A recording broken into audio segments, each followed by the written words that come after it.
Untuk kamu yang lagi nyangkut di future, biasanya trader baru pilihannya hanyalah pasrah menunggu sampai harga balik lagi atau malah jadi kena likuidasi. Sebenarnya ada beberapa strategi untuk penyelamatannya.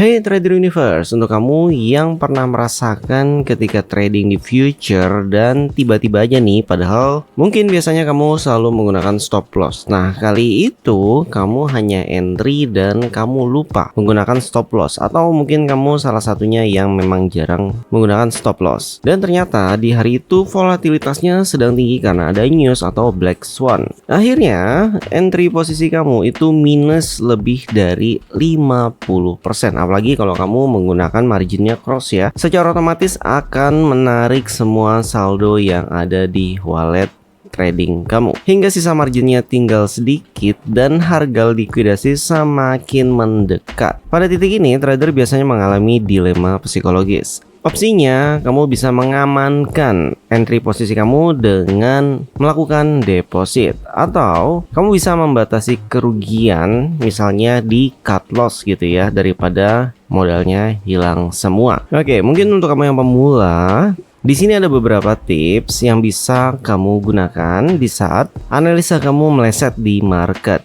Dan yang pasti, kamu bisa praktekkan secara langsung ya, karena ini bukan hanya teori saja. Oh iya, untuk kamu mungkin yang belum punya akun trading future, kamu bisa daftar menggunakan link di deskripsi video ini. Selagi ada promo voucher rabat 200 USDT yang bisa kamu klaim langsung di Hub Reward. Oke, yang pertama kamu cek dulu kondisi akun kamu seperti apa. Pastiin lagi margin rasio kamu sudah berapa persen nih. Kalau sudah di atas 80%, nah ini artinya udah gawat banget, udah deket banget sama harga likuidasi. Dan yang kedua, kamu coba lihat ya jarak harga likuidasinya ini berapa persen lagi nih. Untuk kamu yang marginnya isolate, nah ini sih sebenarnya bisa kena stop loss di margin ratio yang mendekati 100%, sudah otomatis kena stop loss ya. Tapi kalau marginnya cross, ini otomatis akan kena semua ke wallet trading kamu. Jadi kalau sudah di atas 80%, kamu harus segera menentukan dan mengikhlaskan kalau kamu memang ingin membatasi kerugian. Di sini kamu bisa ikhlaskan close sekarang daripada kamu kehilangan semua. Tapi untuk kamu yang mungkin masih 50% ke atas ya, jadi marginnya masih bisa kuat nahan nih. Kalau dilihat dari pergerakan market ya, itu kemungkinan tidak terkena likuidasi di hari yang sama, karena kan ada range harian ya, misalnya naik turun harian itu maksimal 6% contohnya. Nah, ini masih kuat nahan gitu ya. Jadi di sini kamu bisa menggunakan strategi yang lain. Yang pasti kamu analisa ulang dulu ya, marketnya sedang naik atau turun, tren utamanya yang kamu lihat dengan posisi kamu. Apakah kamu berlawanan dengan tren? Kalau kamu berlawanan dengan tren, nah ini yang agak sulit nih. Apalagi kalau kamu entry posisinya itu sudah terlalu besar. Pilihannya adalah kamu bisa tutup sebagian. Misalnya, kalau market turun 10% lagi, itu kamu bisa terkena likuidasi. Nah, di sini sebenarnya kamu bisa menutup sebagian entry kamu. Misalnya total shortnya atau sellnya itu $1.000. Sebenarnya kamu bisa cut loss sebagian. Misalnya mau close $250-nya atau bahkan 50%-nya. Jadi cut loss yang $500 aja. Itu bisa. Jadi memang masih ada posisi floating, namun hanya setengah. Setidaknya ini bisa nahan posisi kamu yang harusnya turun 10% lagi kamu terkena likuidasi. Tapi di sini kamu bisa bertahan hingga turun mungkin sampai 20% baru terkena likuidasi.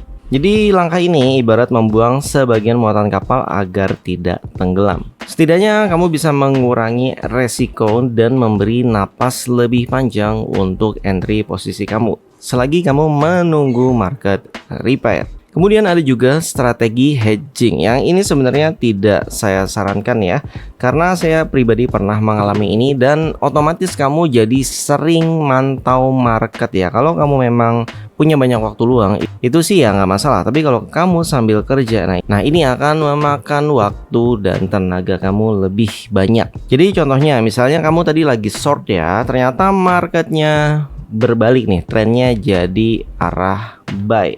otomatis short kamu menjadi minus. Nah, di sini karena kamu tahu tren utamanya, misalnya ya, ini kan lagi bear market nih, jadi tren utamanya itu sell. Nah, kemarin Bitcoin naik tinggi banget, jadi sell kamu nyangkut, shortnya nyangkut gitu. Nah, di sini kamu bisa lakukan posisi beli dengan jumlah yang sama. Kalau tadi kamu shortnya $1.000, berarti kamu bisa beli dengan $1.000 juga. Tapi pastikan akun kamu, akun tradingnya itu diaktifkan untuk mode 2 arah.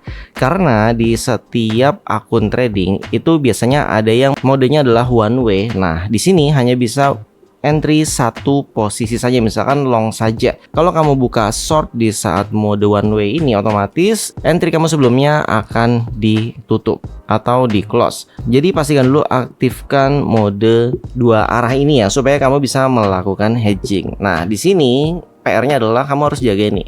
Di saat marketnya sudah ingin balik arah lagi, jadi buy-nya sudah habis. Kalau di teknik saya yang saya gunakan, itu kita bisa tahu ya kapan awal dan kapan akhir ya. Kalau sudah muncul tanda akhir dari pergerakan market repair yang arah buy tadi, kamu bisa close buy-nya, close profit, terus kamu tinggal menunggu marketnya balik ke posisi entry short kamu.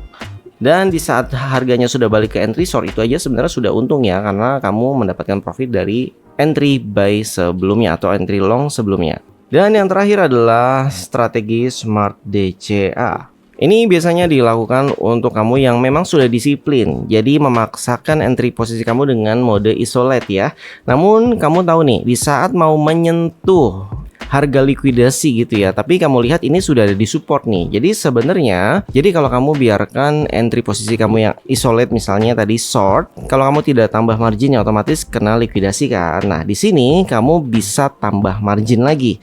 Jadi melakukan DCA walaupun modenya short. Ya, kalau di future bisa ya DCA short ya. Di saat sudah di harga support, misalnya kamu tadi shortnya $1.000 dan kamu masih punya banyak napas karena $1.000 tersebut mungkin hanya 5% dari akun kamu ya.